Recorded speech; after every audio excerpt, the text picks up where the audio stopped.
Guy, pourrais-tu nous expliquer pourquoi le syndicat CGT Renault-Douai lance une initiative de masse dans l'entreprise sur l'urgence de fabriquer un scénic décontenté? Oui, bien sûr. C'est vital pour notre usine parce que nous sommes touchés par le chômage partiel, ce qui est quand même insupportable dans une phase de lancement de véhicules.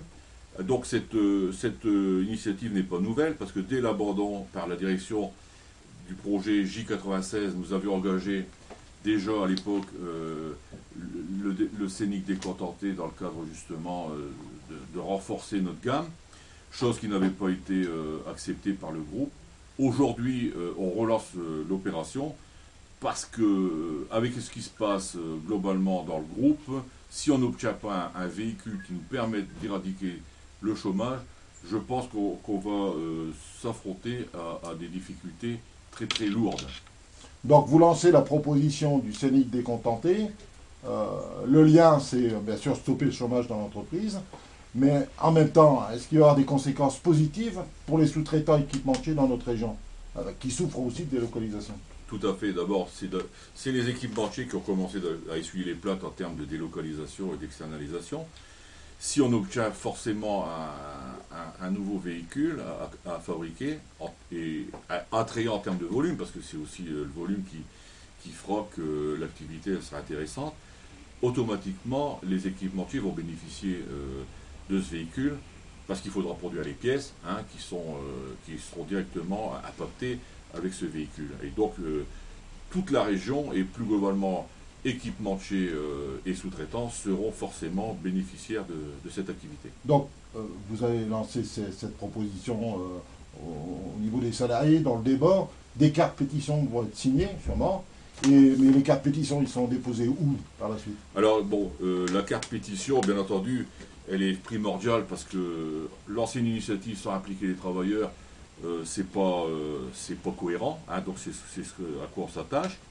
Donc on va engager la pétition dans les jours qui suivent, là, très rapidement, pour en récolter le maximum, parce que cette pétition sera déposée, bien entendu, aux politiques, et en l'occurrence à Percheron, qui est président du conseil régional. Donc, pétition, initiative pétition dans l'entreprise Renault-Douai.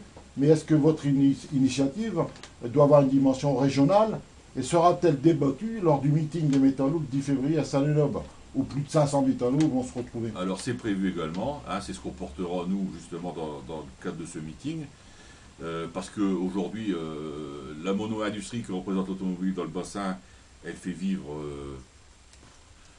allez, 30 à 40 000 personnes, hein, si ce n'est plus, et donc il faudra qu'on implique dans notre initiative au conseil régional, y compris les équipementiers, mais également les autres constructeurs automobiles. Plus on ira se montrer et revendiquer au conseil régional, et plus on sera crédible. Donc vous interpellez les politiques pour que les politiques ils interpellent la direction générale de Renault. Tout à fait. Hein, parce que nous, on a déjà interpellé la direction sur notre projet.